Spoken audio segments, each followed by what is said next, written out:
Luar biasa ya. Ketenangan adalah bagian penting di mana hal-hal luar biasa terbentuk. Dalam Mazmur 62 ayat 2 berkata, hanya dekat Allah saja aku tenang, daripadanya lah keselamatanku. Tindakan yang lahir dari hati yang tenang selalu lebih efektif dan dahsyat dibanding tindakan yang bersumber dari rasa takut, rasa bersalah, atau kemarahan. Mari siang hari ini kita beribadah bersama-sama dengan penuh antusias, sukacita bagi Tuhan Yesus Raja kita. Selamat beribadah, Tuhan Yesus memberkati.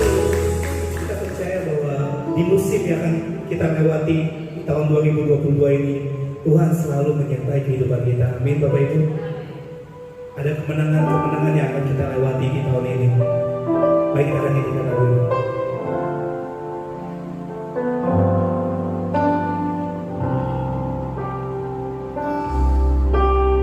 Katakan musik yang akan selalu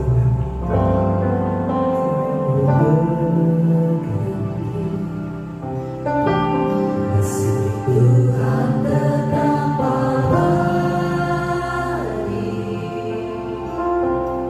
akan berubah sampai selamanya. Ku tetap percaya. Ku yakin Tuhan Ku yakin Tuhan memberkati. Ku yakin Tuhan melindungi.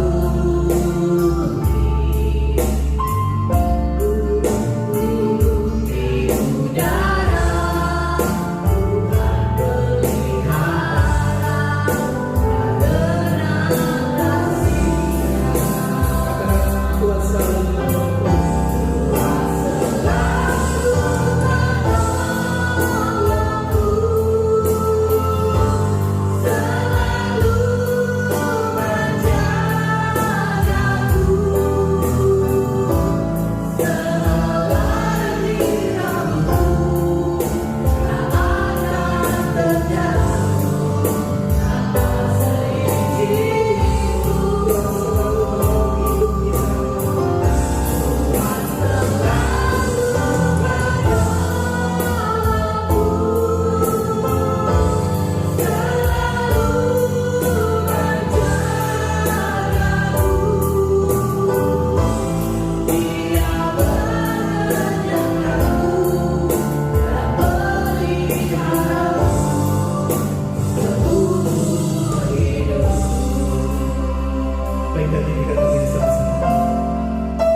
izinkan kita tenang sama-sama.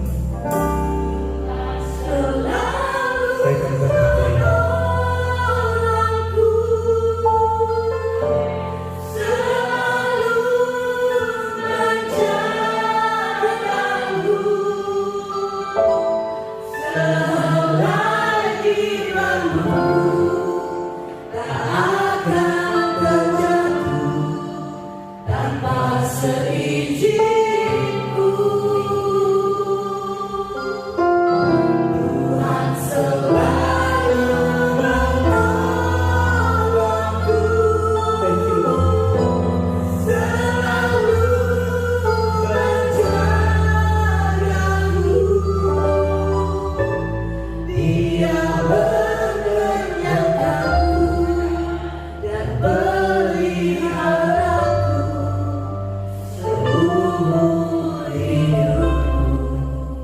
Shalom, selamat pagi Bapak Ibu Saudara yang dikasihi Tuhan. Senang sekali kalau kita sebentar bisa belajar kebenaran firman Tuhan. Hari ini Pastor Great Muller akan menyampaikan firman Tuhan di tengah-tengah kita. Saya percaya Bapak Ibu sudah siap untuk boleh mendengarkan kebenaran firman Tuhan yang pasti akan memberkati kita sekalian. Bapak Ibu yang dikasihi Tuhan, mari kita sambut bersama-sama Pendeta Great Muller. Salam sejahtera dalam kasih Tuhan kita, Tuhan Yesus Kristus. Puji Tuhan, kesempatan yang indah ini kembali kita berjumpa melalui ibadah online. Saya sangat percaya, kabar baik, kabar yang luar biasa, serta kabar Tuhan kita itu hebat, itu adalah setiap kehidupan kita. Baik Bapak Ibu, kita akan mendengarkan firman Tuhan. Mari kita berdoa terlebih dahulu, kita bawa pemberitaan firman ini dalam penyerahan kita kepada Tuhan. Kita satu dalam doa. Bapa kami yang ada dalam kerajaan sorga, Bapa yang baik, Bapa yang mengasihi kami. Sungguh kami bersyukur Tuhan, di waktu yang indah ini, sekalipun secara badani kami terbatas, secara ruang kami terbatas, tetapi kami memiliki Tuhan yang tidak terbatas, sehingga melalui ibadah online ini, kami masih diberi Tuhan kesempatan untuk mendengarkan kebenaran firman-Mu. Buka hati kami Tuhan, karena kami sadar, manusia hidup bukan dari roti nasi saja, tapi manusia juga hidup dari setiap kebenaran firman Tuhan. Selalu kami percaya, di mana ada firman-Mu, maka mereka yang percaya akan melihat mujizat sungguh dinyatakan. Yang lemah dikuatkan, yang sakit disembuhkan, setiap kehidupan mendapatkan jalan keluar. Karena kami tahu, Tuhan kami Tuhan yang baik, baginya tidak ada perkara yang mustahil. Di dalam nama Tuhan Yesus, urapi hamba-Mu, urapi kami sekalian yang mendengar dan yang memberitakan, sama-sama diberkati oleh Tuhan. Dalam nama Tuhan Yesus, semua kita yang percaya bersama katakan, amin. Bapak Ibu Saudara sekalian yang dikasihi Tuhan, pada hari yang indah ini, saya mengupdate berita dari dunia di mana kita tinggal. Baru-baru ini, seorang petenis profesional namanya Novak Djokovic. Tahu-tahu visanya di-cancel dan pada akhirnya dia dideportasi dari Australia, harus pulang ke negaranya tanpa bertanding tenis Australia Open 2022 ini. Padahal menurut para pakar bahwa dia seorang yang sangat hebat. Mengapa tidak hebat? 9 kali dia juara Grand Slam, khususnya Australia Open. Belum ada orang pun, petenis manapun, yang bisa memenangkan sampai 9 kali. Bisa bayangkan. Dan yang kemudian, yang amat menarik adalah, seorang Novak Djokovic adalah seorang petenis nomor 1 dunia. 2 kategori atau 2 kehebatan dari seorang Novak Djokovic ternyata tidak menjadi satu keuntungan untuk dia dapat masuk ke negara ini dan ikut bertanding di Australia Open di Melbourne. Mengapa?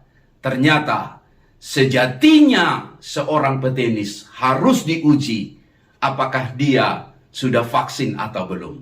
Dan negara ini punya peraturan bagi semua orang yang masuk ke negara ini, bahkan secara khusus ikut bertanding di Australia Open, maka dia harus divaksin terlebih dahulu.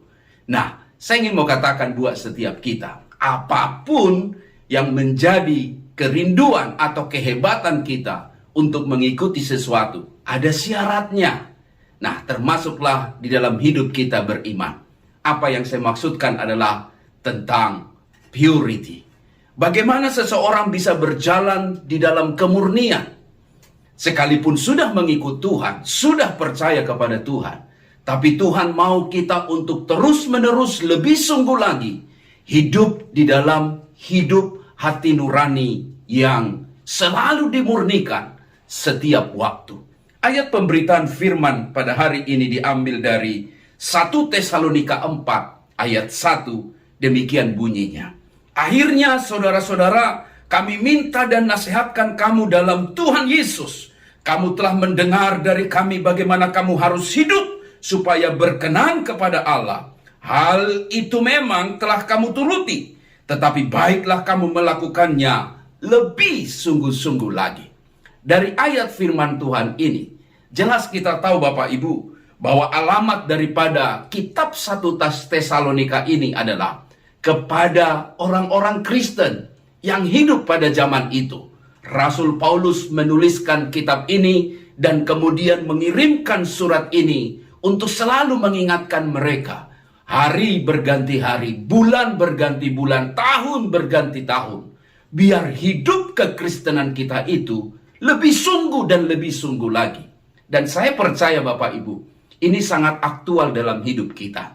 Sekalipun sudah kita melewati tahun 2021, masuk di tahun yang baru. Nasihat firman buat kita adalah untuk terus bertumbuh, terus berbuah, terus berakar kuat, sehingga hidup kekristenan kita setiap hari, setiap waktu akan terus mempermuliakan nama Tuhan. Lebih sungguh lagi kata ayat ini. Dan saya percaya ini sangat-sangat penting bagi setiap kehidupan kita. Dikatakan pada kita ayat yang ketiga, karena inilah kehendak Allah. Menarik. Pengudusanmu, yaitu supaya kamu apa? Menjauhi percabulan. Supaya kamu masing-masing mengambil seorang perempuan menjadi istrimu sendiri dan hidup dalam pengudusan dan penghormatan. Nah, kalau kita membaca ayat ini, seperti apa walking in purity, berjalan di dalam kemurnian? Minimal saya berkata ada 3 melalui ayat ini. Yang pertama, seseorang yang berjalan dalam kemurnian adalah seseorang yang berjalan di dalam kehendak Allah. Dan yang kedua, seseorang yang berjalan di dalam kemurnian adalah seseorang yang berjalan di dalam pengenalan akan Allah. Dan yang ketiga adalah seseorang yang berjalan di dalam kemurnian adalah seseorang yang berjalan di dalam perkenanannya Tuhan. Dan melalui ayat ini kita dapat pelajari satu demi satu. Yang pertama, bahwa seseorang yang berjalan di dalam kemurnian adalah pada ayat yang ketiga dibilang begini. Karena inilah kehendak Allah, pengudusanmu, yaitu supaya kamu menjauhi percabulan. Kehendak Allah adalah sesuatu yang sangat penting bagaimana seseorang dapat berjalan dalam kemurnian. Karena saya sangat percaya Bapak Ibu, bukan dengan kuat dan gagah kita, tapi oleh Roh Tuhan dan firman-Nya. Saya tertarik dalam Mazmur 119 ayat 9. Di mana Mazmur Daud berkata seperti ini, dengan apakah seorang muda mempertahankan kelakuannya bersih? Dengan menjaganya sesuai dengan firman-Mu. Ayat yang ke-11 lebih tajam lagi dibilang begini. Dalam hatiku aku menyimpan janjimu, supaya jangan berdosa terhadap engkau. Kemurnian itu bukan hasilnya datang dari kesalehan hidup semata. Tetapi kemurnian yang dimaksudkan di sini adalah bagaimana sinkronnya hidup seseorang dengan firman Tuhan. Nah, jangan cari kemurnian di tempat lain. Karena firman itu adalah sumber hidup kita yang murni. Seseorang yang hanya membenarkan dirinya dengan segala kehebatan dan segala kemampuannya secara mungkin knowledge, mungkin pengetahuan dunia, mungkin dia bisa lebih dari orang lain. Tetapi dengar baik, untuk seseorang bisa berjalan dalam kemurnian, dia tidak akan bisa lepas dari firman Tuhan. Ayat ini sangat menegaskan pada kita bagaimana seseorang untuk hidup di dalam pengudusan. Tidak lain tidak bukan adalah dia harus hidup sesuai dengan firman Tuhan. Ada satu pertanyaan yang sangat klasik. Pertanyaan itu menarik, dibilang begini. Bagaimanakah cara mengusir kegelapan dalam hidup seseorang? Pertanyaan ini betul Bapak Ibu untuk mau men-challenge kita. Bagaimana supaya saya ini gak ada lagi yang palsu, yang gelap, yang jahat dalam hidup kita? Jawabannya adalah engkau tidak perlu mengutuki kegelapan. Engkau tidak perlu capek untuk berkata menengking kegelapan itu.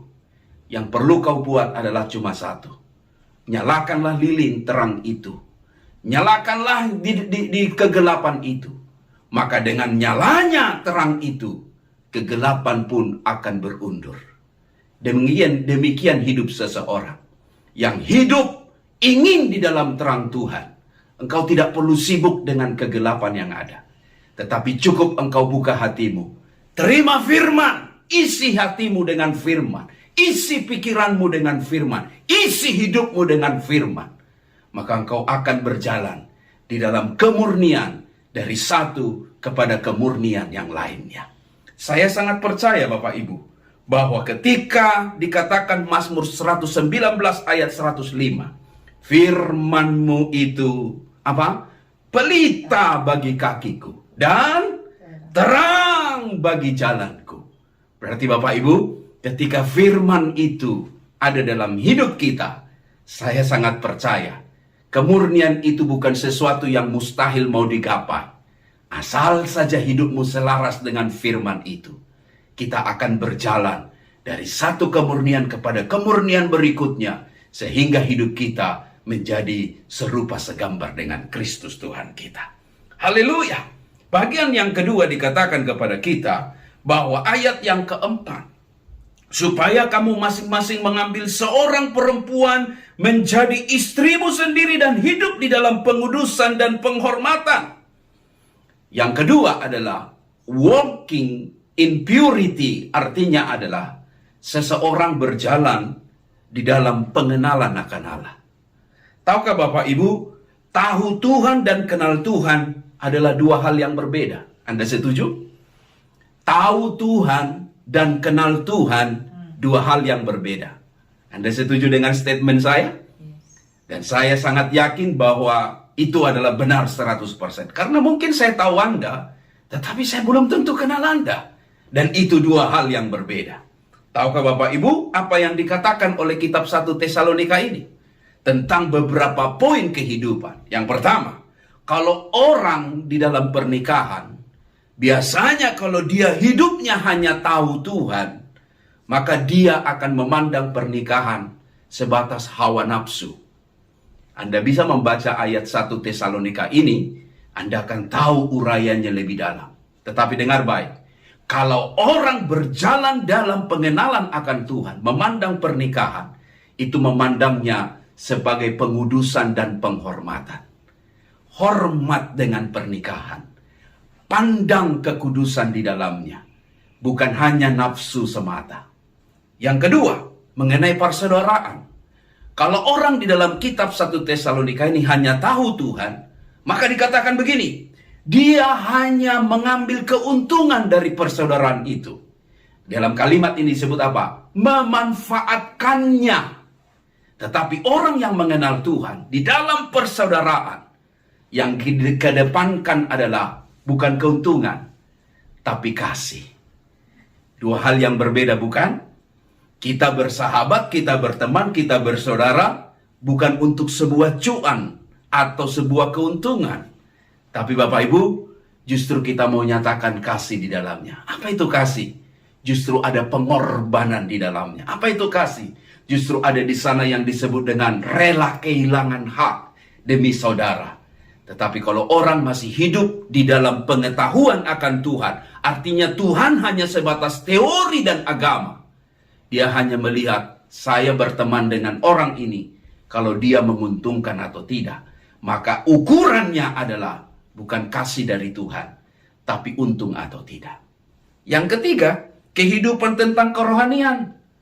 Kalau orang tahu Tuhan, biasanya cuma takut sama manusia. Itu agamawi. Artinya apa? Nggak enak sama orang. Nggak enak sama itu pendeta. Oh, itu nggak enak sama tetangga. Tetapi kalau orang sudah kenal Tuhan, dia bukan takut sama manusia, tapi dia takut sama Tuhan. Dua hal yang berbeda. Sekali lagi, orang yang berjalan di dalam kemurnian, orang yang berjalan di dalam pengenalan akan Allah. Dan itu sangat-sangat kuat. Sehingga saya bisa bedakan mana Kristen agamawi, mana Kristen yang lahir baru. Kalau Kristen agamawi, dia hanya tahu Tuhan. Ke gereja cuma setor muka, ketemu teman. Tapi kalau Kristen lahir baru, pasti ada pengalaman yang sangat intim dengan Tuhan. Yang membuat hidupnya bilang begini, aku akan lebih memilih takut akan Tuhan daripada takut kepada manusia. Yang keempat, terakhir ada dalam kitab Tesalonika, mengajar kita Bapak Ibu, tentang apa? Tentang kematian. Nah, kitab 1 Tesalonika ini juga berbicara tentang ajaran-ajaran, termasuk ajaran mengenai akhir zaman. Ada banyak orang akhir-akhir ini tidak dapat berita yang tepat mengenai kematian, sementara kematian itu sangat-sangat dekat di antara kita. Tahukah Bapak Ibu, bagi orang yang tahu Tuhan, maka kematian itu adalah menjadi duka cita yang tanpa pengharapan. Ayat ini sedang menjelaskan kepada kita begini, sekalipun kematian itu sebuah kepastian, tapi bagi orang yang hanya punya Kristen agamawi, kalau orang sudah meninggal dia sangat sedih, sampai akhirnya hilang pengharapannya. Tapi beda dengan orang yang mengenal Tuhan. Orang yang mengenal Tuhan, kata ayat ini, kematian itu sebuah kepastian, tetapi menjadi sukacita. Karena apa? Perjumpaan dengan Tuhan. Menarik bukan? Betul ada perpisahan dengan manusia, tapi justru itu awal kepada keabadian, hidup yang kekal bersama Sang Khalik, Pencipta, Tuhan junjungan kita, Bapa yang menyediakan tempat bagimu dan bagiku. Saya tahu COVID ini sangat-sangat menyeramkan, menegangkan, sekaligus menakutkan. Tapi ayat ini sedang mengajar kita seperti ini. Jangan takut mati. Karena bagi orang yang percaya, kematian itu bukan duka cita.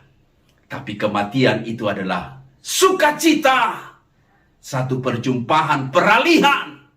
Dari hidup di dunia yang fana, kepada hidup yang kekal baka, bersama dengan Bapa di sorga. Saya setuju apa kata Bill Graham.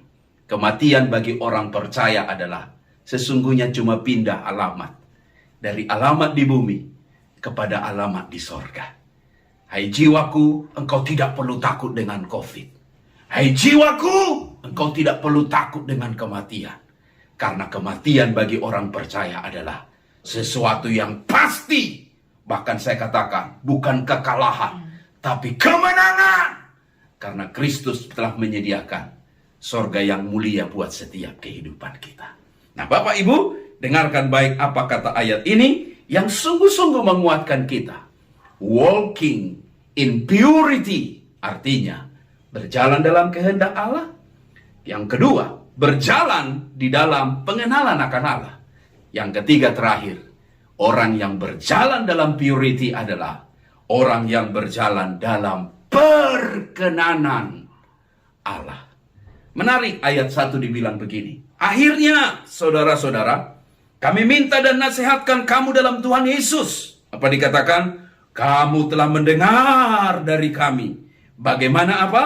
Kamu harus hidup supaya berkenan kepada Allah. Ada kata yang menarik di sana. Supaya. Kamu harus hidup supaya berkenan. Seolah-olah di ayat itu sedang bilang begini. Gak ada tawar-menawar. Kudu, harus, mesti, iya. Supaya kamu berkenan kepada Allah, kamu harus hidup berkenan kepada Allah. Nah, ayat ini sangat menarik. Secara khusus, gembala kita membawa kita kepada tahun 2022 dengan visi yang menarik. The year of purity. Apa menurut Bapak Ibu dengan 1-2 khotbah yang sudah Bapak Ibu dengar tentang purity itu, pemurnian itu? Pasti sudah ada di pikiran atau mungkin dalam pengetahuan dari 1, 2, 3 khotbah, apa itu sebenarnya purity, pemurnian itu. Mungkin Anda berkata, oh itu pemisahan Pak. Oh, minggu yang lalu saya baru dengar khotbah bahwa kita harus cari dahulu kerajaan Allah dan kebenarannya. Artinya apapun Tuhan harus nomor 1. I agree with you. Tapi saya mau katakan Bapak Ibu, sepanjang 2022 ini, kita akan banyak bicara tentang ini, supaya hidup kekristenan kita dituntun kepada pengajaran yang sehat.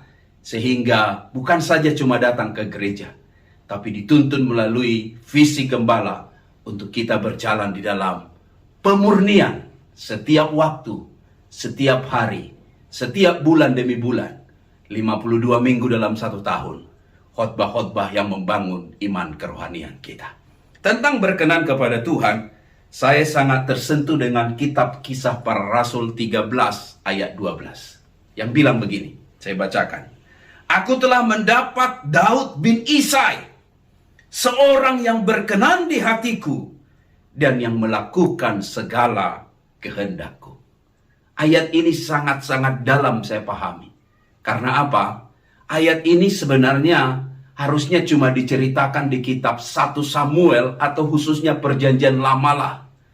Tetapi ternyata pada mereka bapak-bapak gereja yang tahu betul sejarah kehidupan kerohanian hamba-hamba Tuhan sebelum mereka, mengangkat dengan satu penegasan, seorang Daud yang berkenan di hatiku, kata Tuhan, dan yang melakukan segala kehendakku. Hidup Daud banyak menjadi contoh dan teladan. Kira-kira apa yang menarik dari hidup Daud sehingga dia harus disebut seorang yang berkenan di hatiku? Minimal ada 4. Yang pertama adalah dia seorang yang intim dengan Tuhan. Saya mengerti Bapak Ibu, tidak ada yang sempurna. Tetapi saya yakin intim dengan Tuhan adalah sebuah keharusan dalam hidup kita. Intim dengan Tuhan. Alkitab mencatat di dalam kitab Mazmur bagaimana 7 kali 1 hari aku memuji-muji namamu. Ini bukan hanya bicara tentang bilangan, tapi bagaimana dia sangat intim dengan Tuhan. Bahkan kalau kita melihat Mazmur-Mazmur yang ditulis, oh itu amat sangat dalam. Masuklah dalam Mazmur 23, wow, Mazmur 119, banyak Mazmur yang ditulis. Bicara tentang bagaimana dia berkata, aku tidak dapat hidup tanpa Tuhan. Itulah seorang yang berkenan di hati Tuhan. Yang menyadari diri, without God, we are nothing. Tanpa Tuhan, kita tidak ada apa-apanya. Tahukah Bapak Ibu, bukankah itu yang harus ada di hidup kita sekarang ini? Menghadapi keadaan ini, kau tidak perlu stres dan depresi. Karena apa? Karena kita harus mengandalkan Tuhan. Kita harus intim dengan Tuhan. Itu saja kekuatan kita. Karena kelak kita akan tinggalkan dunia ini. Dan kita harus pertanggungjawabkan semuanya. Sehingga manusia rohani kita ada dalam kekekalan dan kekekalan dan kekekalan. Yang kedua seorang Daud adalah seorang yang hidupnya percaya dan berserah. Ada banyak orang bilang, aku percaya sama Tuhan. Tapi bagi seorang Daud, definisi percaya itu adalah berserah. Tahukah Bapak Ibu, ayat yang sangat dalam pernah diucapkan begini. Waktu aku takut, aku percaya kepadamu. Daud menyadari takut itu ada. Rasa gelisah itu ada. Rasa penuh dengan masalah itu ada. Tapi kalimat ini kiranya itu menguatkan kita hari ini. Dia bilang begini, waktu aku takut, aku ini percaya kepadamu. Dan saya yakin Bapak Ibu, kiranya ini menguatkan kita. Bahwa percaya bukan cuma di mulut. Tapi percaya artinya berserah total kepada Tuhan. Dan disitulah letak kekuatan kita. Mungkin engkau dapat berkata hari ini, Tuhan, aku sebenarnya nggak sanggup. Kiri kananku orang kena COVID akhir-akhir ini. Aku maju salah, mundur salah. Bahkan mungkin engkau sedang ada di tempat tidur dalam keadaan meriang. Mungkin engkau sedang dalam keadaan demam. Untuk engkau berkata, waduh kok bisa begini ya. Bahkan jumlah penderita COVID ini kian hari kian banyak. Hospital sekalipun sekarang sudah mulai mengeluarkan suara bahwa ribuan orang di hospital, di ICU. Dan sekarang kematian banyak orang, tidak lagi jumlah bilangan yang bisa dihitung dengan jari, sudah lebih 20. Sangat menakutkan. Tapi menarik apa kata seorang yang berkenan di hati Tuhan. Dia bilang, waktu aku takut, aku ini percaya kepadamu. Bawalah ketakutanmu kepada Tuhan. Amin. Saya bersyukur sebagai hamba Tuhan mengapresiasi kesetiaan Bapak Ibu. Sekalipun online, Anda tetap datang setia kepada Tuhan. Dan disitulah letak kekuatan kita. Untuk kita tetap berkata, aku tidak mau terpisah dengan firman-Mu. Dan kita sama-sama mendengar firman itu. Yang ketiga, seorang yang intim dengan Tuhan atau seorang yang berkenan kepada Tuhan adalah seorang yang rendah hati. Daud, saya tahu dia punya banyak kelebihan. Reputasinya nggak perlu diragukan. Bagaimana dia diurapi menjadi seorang raja. Bagaimana dia dipercayakan untuk bisa mengalahkan seorang hebat pahlawan Filistin, Goliat. Wow! Itu bukan sesuatu yang mudah dikerjakan oleh seseorang. Ketika semua orang berundur, dia saja yang maju. Sampai dipakaikan baju tentara, disarungkan parang, tapi kemudian dia berkata, tidak. Dia hanya datang bawa nama Tuhan. Kemudian diangkat menjadi seorang raja. Wow, luar biasa.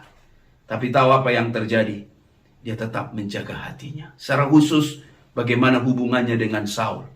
Tetap dia berkata, siapa aku ini yang mau menjamah orang yang diurapi Tuhan?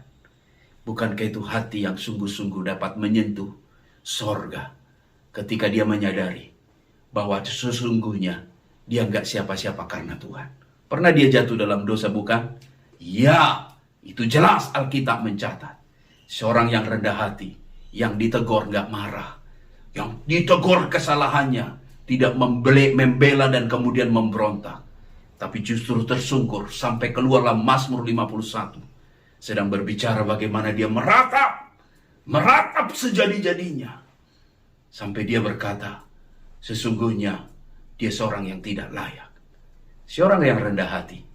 Seorang Daud yang berkenan di hati Tuhan. Yang terakhir, seorang Daud, seorang yang setia sampai akhir. Orang yang berkenan di hatinya Tuhan. Dengar baik, bukan orang semangat saja. Ada banyak orang akhir-akhir ini, haleluya, bentar lagi halelupa, haleluya, bentar lagi helikopter, waduh, haleluya, bentar lagi halilintar, waduh. Bukan orang yang cuma semangat berapi-api, tapi seorang yang berani memulai hidup dan berani untuk akhiri dalam kesetiaan. Daud, dia setia sampai akhir. Sampailah kita mendengar banyak cerita tentang bagaimana nama ini disematkan ke beberapa tempat dan kemudian nama ini diambil oleh banyak orang menjadi nama cucu, nama anak. Sekalipun ada kelemahannya, tapi seorang yang setia sampai pada akhirnya. Bapak Ibu Saudara sekalian yang dikasihi Tuhan, tetaplah setia. Amin. Saya mulai dengan Novak Djokovic, saya akhir dengan Novak Djokovic. Ada apa? Ternyata dia harus pulang ke Serbia. Dia seorang Serbian, dia pulang. Dan bicara tentang Grand Slam, dia memenangkan Grand Slam 20 kali piala. Ada apa dengan Australia Open? Saya mau katakan bahwa pertandingan Grand Slam adalah, menurut satu catatan, adalah pertandingan yang most difficult. Pertandingan yang sangat sukar. Karena untuk laki-laki, pemain tenis laki-laki, dia harus menyelesaikannya sampai 5 set. Kalau yang lain cuma 2 set. Paling banyak 3 set. Tapi ini harus 5. Jadi kalau dia menang, harus 3-0 atau 4-1 demikian. Bukan sesuatu yang mudah. Tetapi yang menarik adalah sekalipun Australia Open tahun ini tidak ada juara bertahannya, yaitu Novak Djokovic. Dan semalam pun baru saya tahu seorang juara bertahan wanitanya pun kalah. Seorang yang bernama Naomi Osaka. Oh, Pak Grit tahu juga ya. Ya tahulah sedikit.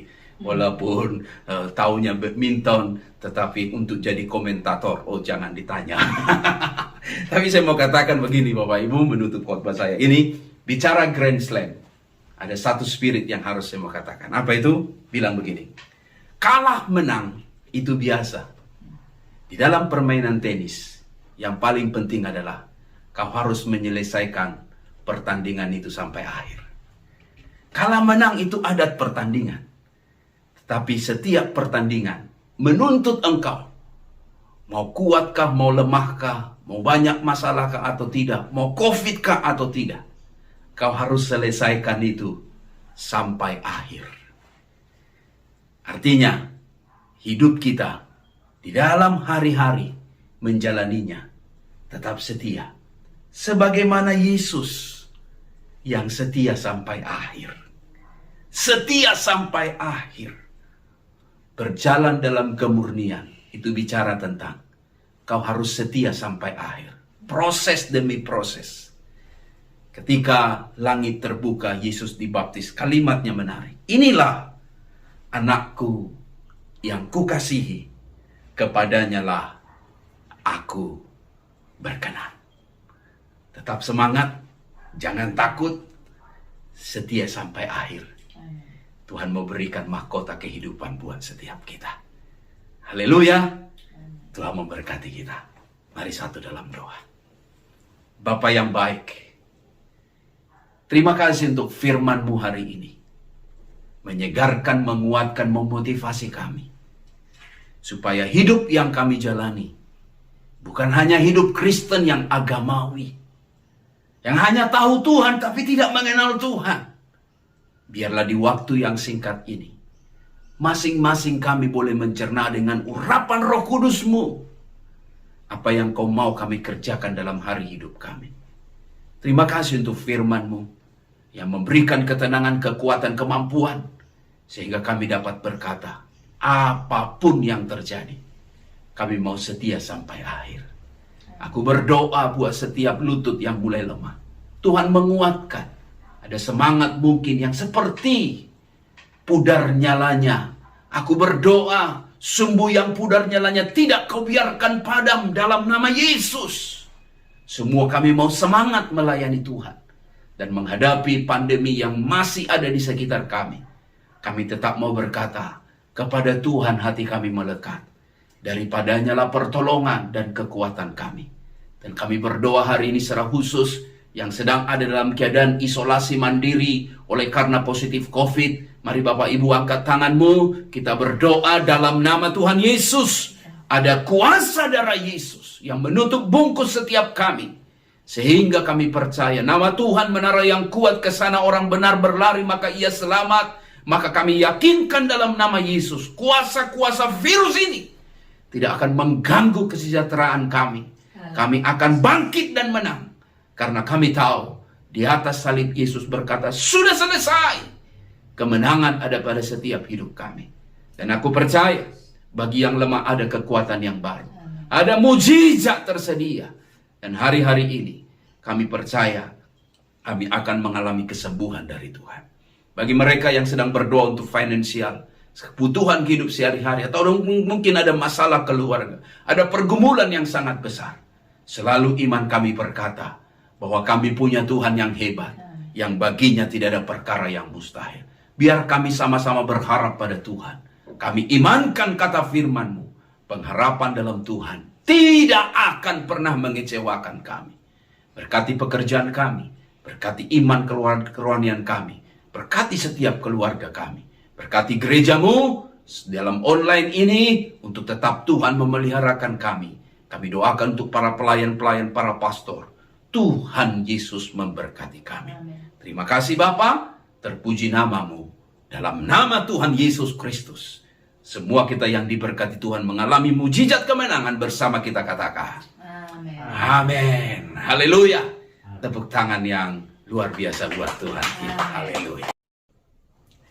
Puji Tuhan, Bapak Ibu Saudara yang dikasihi Tuhan, kita sudah mendengarkan kebenaran firman Tuhan yang saya percaya sudah memberkati kita sekalian. Ada beberapa hal yang ingin saya sampaikan sebelum kita akan selesai dengan ibadah pada pagi atau siang hari ini. Yang pertama, tentunya kita mengucapkan terima kasih yang banyak kepada Pastor Great Muller yang sudah menjadi berkat buat kita sekalian.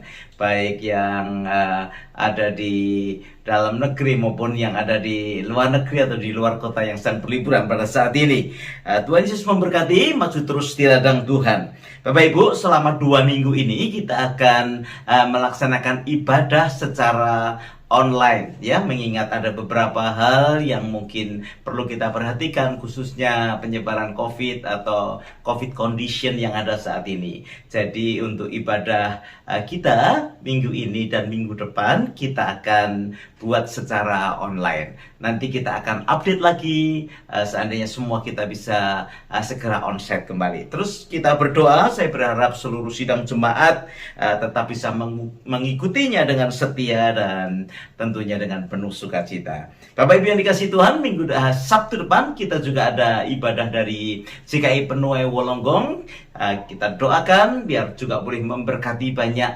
jiwa-jiwa yang ada di kota Wolonggong. Jadi hari Sabtu yang akan datang, Sabtu tanggal 28 Januari, tepatnya jam 2 siang, kita akan mengadakan ibadah secara online di GKI Penuai. Pastor Jeffrey yang akan menyampaikan firman Tuhan yang ada. Oke, tiba saatnya kita akan membawa persembahan kita dan kita bawa di hadapan Tuhan dengan penuh sukacita. Bapak Ibu bisa menyampaikannya secara transfer melalui Indonesian Christian Fellowship dengan BSB number 082332 dan account number 8359409114. Bapak Ibu yang dikasih Tuhan, sebentar kita akan berdoa untuk persembahan kita dan juga untuk beberapa syafaat yang nanti akan dipimpin oleh Bu Iin. Tuhan Yesus memberkati. Shalom saudara, mari saatnya kita akan memberikan persembahan buat Tuhan. Mari siapkan persembahan kita semua. Kita berdoa berapa yang harus kita berikan kepada Tuhan. Bahkan kita bawa persembahan itu dengan penuh sukacita. Mari saudara, sebelum kita memberi, kita akan berdoa sebelumnya. Mari kita berdoa. Terima kasih Tuhan Yesus, terima kasih. Kami bersyukur untuk siang hari ini ya Tuhan. Kami percaya firman-Mu sudah disampaikan dan kami belajar satu pribadi yaitu Daud ya Tuhan. Kami percaya dan yakin biarlah firman-Mu itu kami boleh melakukannya dan mengerjakannya Tuhan. Jadikan sungguh tahun the year of purity ini ya Tuhan. Setiap kami memiliki hati yang murni, memiliki iman yang teguh. Tuhan Yesus setia sampai akhir. Tuhan, Kau memberkati seluruh sidang jemaat-Mu ya Tuhan. Dan saatnya Tuhan, tiba kami akan memberikan persembahan di mana kami mengembalikan apa yang kami janjikan kepadamu ya Tuhan. Berapa banyak yang sudah Kau berbicara dalam setiap kehidupan kami semua Tuhan. Kami mau beri dengan segala sukacita, ucapan syukur kami. Bahkan Kau memberkati setiap tangan-tangan yang memberi ya Tuhan. Biarlah sesuai janji iman kami, sesuai apa yang kami janjikan kepada Tuhan, baik itu persembahan ucapan syukur, baik itu persembahan persepuluhan kami. Tuhan, Engkau melihat hati kami ya Tuhan. Engkau melihat kesukaan kami di mana kami memberi, karena kami tahu Tuhan, sumber kehidupan kami Tuhan ya Engkau. Terpuji namamu Bapa, Engkau menyucikannya dan menguduskannya di dalam nama Tuhan Yesus. Terima kasih Bapa. Tak lupa juga kami mau bersehati sepakat Tuhan, berdoa bersyafaat. Sekali lagi Tuhan, kami berdoa untuk seluruh sidang jemaat-Mu yang sakit saat ini Tuhan. Bapa, Engkau itu Allah penyembuh kami. Kami percaya Engkau akan menjamah dalam setiap pribadi lepas pribadi yang saat ini mengalami tubuh yang lemah Tuhan. Dalam nama Yesus, tangan-Mu Kau tumpangkan dan memberkati setiap kami yang sakit. Dalam nama Yesus, Engkau menyembuhkannya. Berikan kesehatan yang prima. Pulihkan keadaan kami. Pulihkan tubuh kami yang lemah ini ya Tuhan. Terima kasih Bapa. Kami doakan juga yang sedang bergumul di dalam pekerjaan Tuhan. Bapa, Engkau itu sumber juga akan pekerjaan yang ada Kau akan menyediakan, karena Engkau itu memperhatikan setiap kehidupan kami. Tuhan Yesus, Kau buka setiap kesempatan-kesempatan yang ada. Engkau menyediakannya ya Tuhan, sesuai kapasitas kami masing-masing. Kami berdoa dalam nama Yesus. Berikan semangat dalam hidup kami, tidak ada rasa putus asa, tidak ada kami semua ini give up, tetapi kami tetap Tuhan Yesus semangat dan berharap kepadamu Tuhan. Karena Engkau itu sumber pertolongan kami. Terima kasih Bapa, terima kasih. Kami doakan juga ya Tuhan yang saat ini Tuhan, di dalam keluarga-keluarga yang ada, yang mengalami pergumulan, yang mengalami jalan buntu, yang mengalami Tuhan Yesus sepertinya tidak ada jalan keluar. Kami hadapkan Tuhan setiap keluarga-keluarga yang ada. Kami hadapkan setiap seluruh sidang jemaat-Mu yang menghadapi persoalan masalah. Setiap yang mengangkat tangan, dan Kau akan turun tangan, menolong dan memberikan jalan keluar dan menjawab setiap doa-doa kami. Terima kasih Tuhan Yesus, terima kasih. Kami terus doakan Australia ini Tuhan, biar damai sejahtera, biarlah sejahtera itu Kau berikan bagi kota Sydney ini ya Tuhan. Kami doakan sungguh Tuhan setiap prime minister, orang-orang penting, orang-orang yang mengambil keputusan yang ada, Tuhan Kau memberikan hikmat kepada mereka semua. Diberkatilah dalam nama Tuhan Yesus. Terima kasih. Bangsa Indonesia juga kami bawa kepadamu ya Tuhan. Berikan juga Tuhan pemulihan bagi bangsa kami. Sungguh Engkau mengasihi dan mencintai bangsa kami Indonesia ya Tuhan. Berkati Pak Jokowi, seluruh staf, bahkan seluruh dokter-dokter juga semua Tuhan Yesus. Biar mereka boleh bekerja sama dengan baik, semua boleh mendatangkan sejahtera buat kota kami Indonesia, negara kami Indonesia tercinta, Indonesia. Terima kasih Bapa, terima kasih. Kami menyerahkan semua doa-doa kami hanya di dalam tangan-Mu Tuhan. Di dalam nama Yesus kami berdoa dan mengucap syukur. Kami rindu Tuhan lawatan-Mu lebih lagi. Demi nama Yesus kami berdoa. Haleluya, haleluya, amin, amin.